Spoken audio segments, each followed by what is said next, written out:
Hey, my name is Ventox and I'm a pro Mario Kart player. So, as you all know, Mario Kart World has been announced, and since I decided to make a video, Mario Kart World has been announced, and since I've played this game in person at the Nintendo event, I decided to make a video sharing my thoughts about it, and what I think is good, but also is bad about the game, and if it will be competitively viable or not.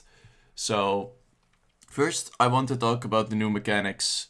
Like, for example, the wall riding, that's the biggest one. I'm really excited for this because it looks like you can do it faster than others.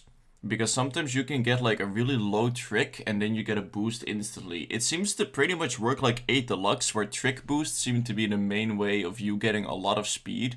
Mini turbos don't seem as useful from what I saw. Snaking seems to be gone. Empty tricking is still in the game, but we'll get more into that. So, at first, my first impressions with this game was like, it feels super stiff to drive. Like, the characters are hard to control, it didn't feel okay at all, but once you have a few hours of playtime, you start getting used to it. And the tricking also feels really weird, like the tricking onto the walls, because you have to charge like an empty trick thing. Like you can charge up a trick, and then only then you can go onto a wall. So, but it takes some time to charge a trick up. So you're gonna have to need muscle memory to remember where you exactly have to charge a trick and when you can go onto a wall. But I really like it. I love the new mechanics and I'm a big fan. Shake tricking still seems to be very powerful as well. And you can even use these tricks to charge them up and then charge a mini turbo and land in a mini turbo after you land from the trick. And then you have the trick boost plus the regular MT as well. So yeah, that's it for all the mechanics and the rewind feature. I'm a really big fan of that. Like, I think that that is so useful to help competitive players and casual players get better at the game, because you can just rewind a certain section of a track if you struggle on it. For example, in Mario Kart 8 Deluxe, when you play Grumble Volcano, there's one shortcut that's only possible on lap 3. So, without this rewind feature, you'd have to just restart a run until you get to lap 3 again. Like, this is so much easier. So next, I want to talk about the items. So to me, it seems like bagging isn't gone at all. It's still really strong. As you can see, I did it in my video, but I think bagging will never go away because coins matter so much, and you have 20 of them now. And I don't think you're really going to get any coins with just holding A, so being in the back still seems to be very powerful just because there's more coins early on, and the items are still insanely strong. It also may be a knockout mode only thing, but Golden seemed to be very strong in this mode. And maybe in Versus Race it will play completely different. I have no idea. I'm just basing my thoughts on what I saw in the demo so far. So let's talk about the actual items. As you guys know, the Gold Shroom was pretty useless in 8D, but in this game I think it got a lot better. Mainly because most of the things in knockout mode are just straightaways with like grass on the sides, and you can cut off a lot of grass. The golden seems to also be stronger because shroom boosts seem to be a lot more powerful in this game from what I saw. So overall, I'd say the golden got such a glow up. It's actually a really good item now. Especially getting hit doesn't matter as much anymore. And you can't really get hit in the back anymore because the removal of the Crazy 8. So the only way you're gonna get redded is by someone that's using a boo. So the coin shell is also really good. I think that Nintendo put this item in the game because they don't want people like bagging on tracks like Snowland, for example, and just sitting and waiting until they get 10 coins. I really think that that's the case. Getting one yourself is actually pretty nice, but if you're in the back, like in general, these coin shells are just gonna be around the map, so it's not that hard to pick up coins anymore. The coin box I think is really good as well. You can either just mash it manually, or like it does its own thing, but then it's slower. So the coin box is on a timer. You have to mash it until it goes away, which I think is fine. Getting more items that give you coins is really nice, honestly. Like, I'm a big fan of that. The Fire Flower got nerfed, which I'm really happy with. In 8 Deluxe, you had like 14 shots, and you can just spam it like a machine gun, and the fire keeps bouncing off the wall, so it kind of took 0 skill to hit somebody.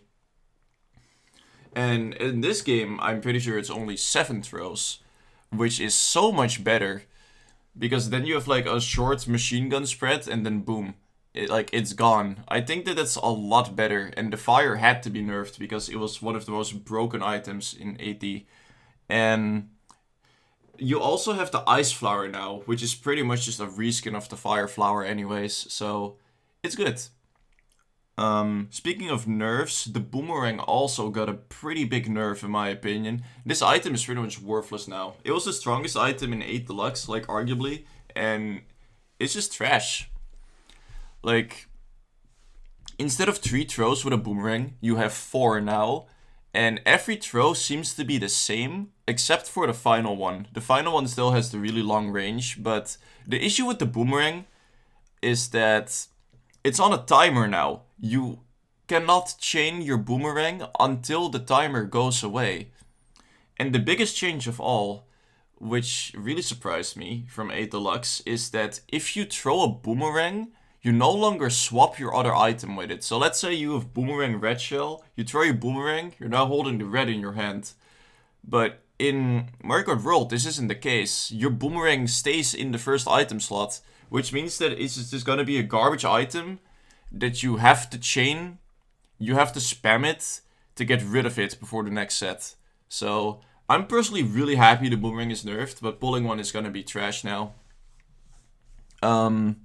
The Kamek item seems to be pretty cool, but it doesn't seem to be that useful. Because it seems like, to me, it's just a more powerful blooper. The obstacles for an experienced player in first place aren't really gonna be that much of an issue. If anything, it'll probably just be your character changing. And if you actually get those character stats, then that will be a big issue. People are saying the bullet bill got nerfed. I don't think so at all. I think it's still insanely powerful and insanely strong. I think people just saw gameplay of people that weren't really that good, and the bills seem to be slow, but nah, trust me, they're still really, really good.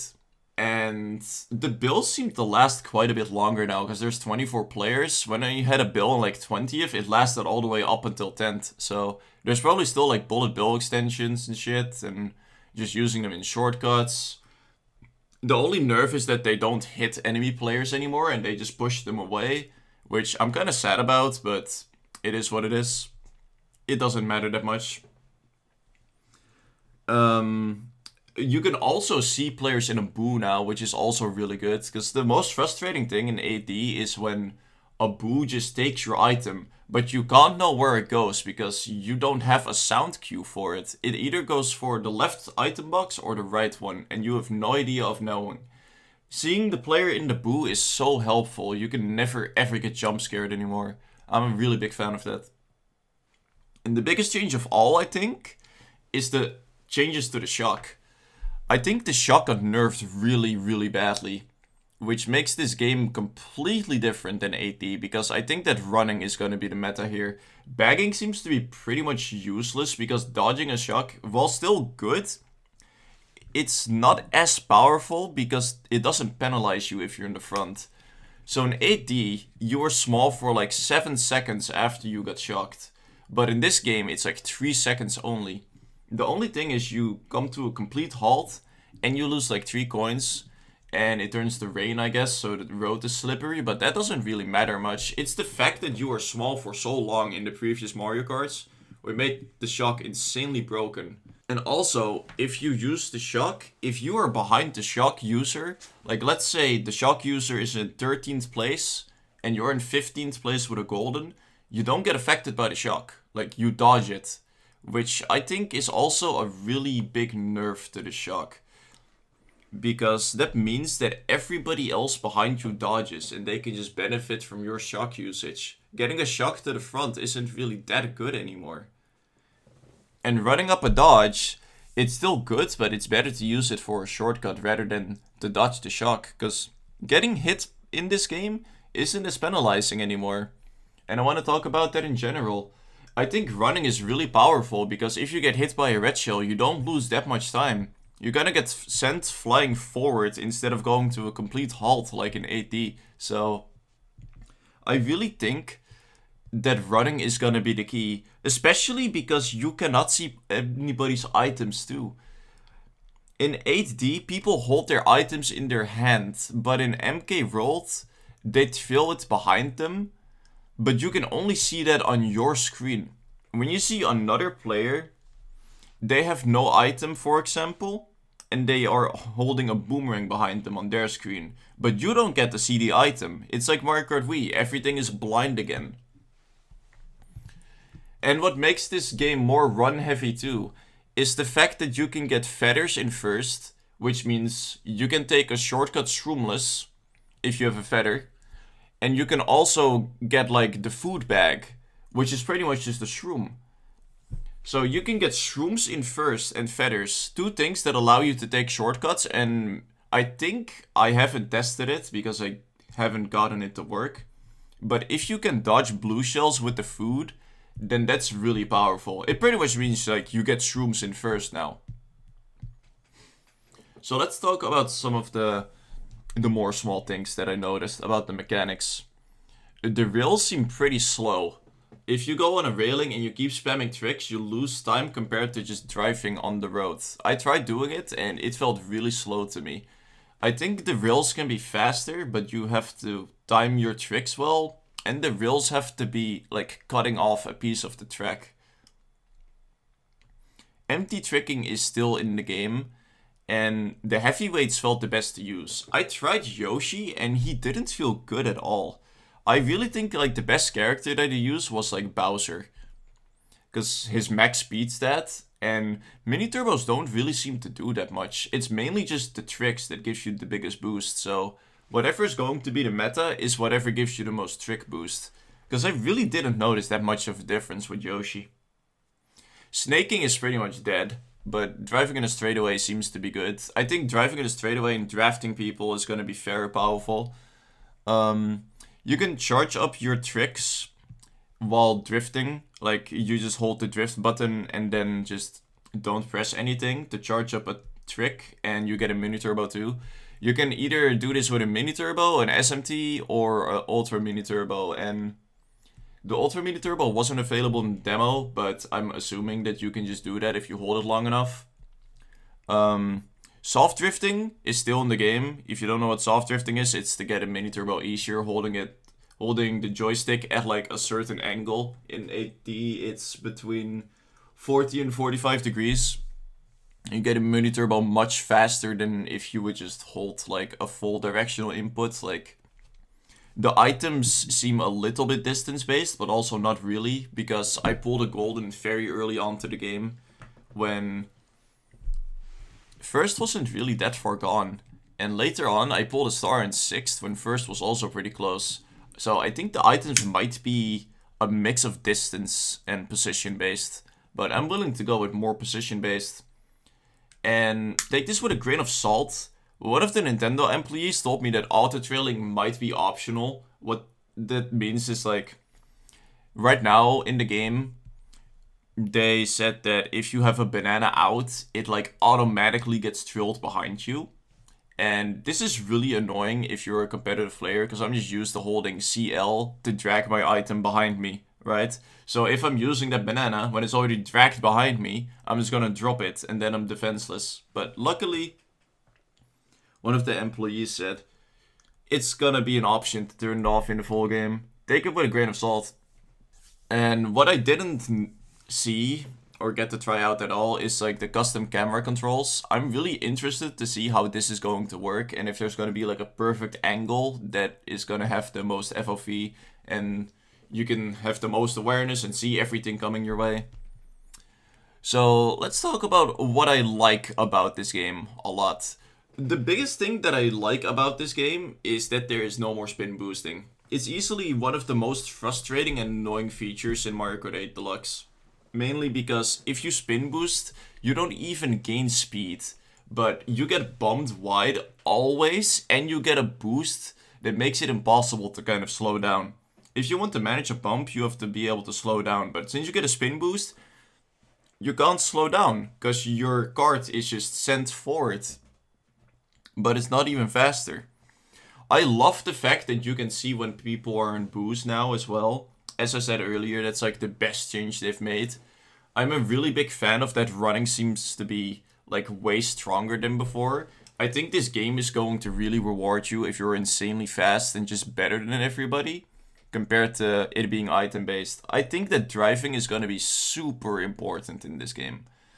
What I also like is the fact that you can choose between versus mode and knockout tour and stuff like that. And since this video was out, they also added a reverse mode instead of mirror mode, and that is insanely cool to me. I always thought when MK Tour came out, what if they just made it so that mirror mode doesn't exist anymore, and you drive all the tracks in reverse? Like, that's just the whole ass mode. And they actually did it. I'm so happy for that. But obviously, there's also some things I don't like about this game, so let's get into those too. What don't I like? I really don't like how still gliding is in this game. It feels like you have like a brick as a glider. I don't know how to explain it. In 8D, it kind of felt not that much freedom too, compared to Mario Kart 7. But in this game, you really notice the difference. You have like no freedom. You can barely move around in a glider. The tricks are cool, but they don't speed you up or do anything else. It just seems to be for style points, but yeah, gliders, they're just so stiff, you have nowhere to move to. All the tech from Mario Kart 8 Deluxe seems to be gone. I don't know if motion gliders in the game. I hope it won't be, since I am not a fan of pausing my game to get an exploit, but it is what it is. Everybody else did it. I also really don't like knockout mode. I was not a fan of this. I just wanted to play versus mode the entire time. What I really dislike about knockout mode is how like brain dead the mode is, really. It doesn't really take any skill to perform well. All you need is just get a golden and just make sure you qualify every single time. And at the end, it just comes down to don't get hit, pretty much. If you get hit, you're cooked. You just lose, and there's nothing you can do about it. Same as like getting hit if you see the gate. Like, it's just GG's. It's over for you. It's super easy to catch back up in knockout mode as well because of the goldens and the bills and whatnot. And everything just seems to be a long straightaway, which is the worst of all. There's like no variety in driving. You just drive on straightaways most of the time. When you actually enter a course, it's really fun because there's like lots of turns and shortcuts you can take. But most of the knockout tour that I played is just long straights with like cars on like a freeway. It's very boring in my opinion. I'm not a fan. So let's end this video with like, what do I want to see in the future of this game? I really would like to see a ranked mode, something like Mario Kart 8 Deluxe Lounge, but like built into the game. Obviously that's copium and that will probably never happen, but that's one of the things I really want to see. Now something that is more likely to happen and less copium is in Mario Kart 8 Deluxe, we have these things called seasonal cups for the Netherlands. And they're pretty much just like regular cups. You have to, like Nintendo tournaments, you have to get as many points as possible in like a certain time of hours. And they're fun. While there is like you get Nintendo gold points, but there's not really like any reward. And even if there wasn't any reward, I think just giving competitive players something to do, like weekly tournaments or monthly tournaments or so, just for fun, I think that would really help. I think that would be a lot of fun, and it would keep the competitive players happy because they have something to do. And it would also keep the casual players happy because they also get something to do. Everybody can enter these tournaments, and if the casuals don't want to play the competitive people won't be playing worldwides at that time if there's a tournament running. What I also want to see is in Mario Kart 8 Deluxe you had the room codes. I really would like to see those again. And custom items, obviously. So you can practice to use your item in like a certain scenario. What I also really want to see is no more peer-to-peer. I think this in 8 Deluxe is really bad in terms of the lag and whatnot. And I also am really excited to see how they change lag trails. Because from what I see, in 8 Deluxe, how a lag trail would work is if you hit somebody on your screen, they get hit. But in Mario Kart World, it seems like if you hit somebody on your screen, they don't even get hit. They can take like a lag hit and take one of your items away. Now, well, it can be bad. I think it's much better than you are on the receiving end and you just get hit by air. So how it works now is if you get hit by a green shell that's dragged by a player on your screen, you get hit. But you shouldn't no longer get hit by air. Which I think is the best change they've made. And I really want to see that. And what I want to see most of all for this game is just content and just regular updates after the game launches. I think the biggest issue with Mario Kart 8 Deluxe is that it died down very fast because of just a lack of updates. It was like a year, and then people were wondering, well, what's next for this game? Nothing really changed. We had 0 updates until the booster course pass, and that was well past the game's death already. It got a lot of people to return, but even when Wave 6 dropped in the booster course pass, there were no more updates for over a year. And I really think that that's how a game dies. And I want to see this game thrive. So I think having a few updates, maybe one update, like a content update or a balancing change or something like that, like every 3 months or so, it would really help to keep the game fresh. I'm not asking for like full-on DLC, but just regular updates to the game. I'm really looking forward to it, and I'm going to stream this game every single day on Twitch. I'm going to stream a lot, so be sure to follow my Twitch if you haven't yet. And I'm also going to upload a lot on YouTube, so be sure to subscribe to my channel as well. And yeah, that's all I have to say really. I'm super excited for Mario Kart World, and I hope to see you all there.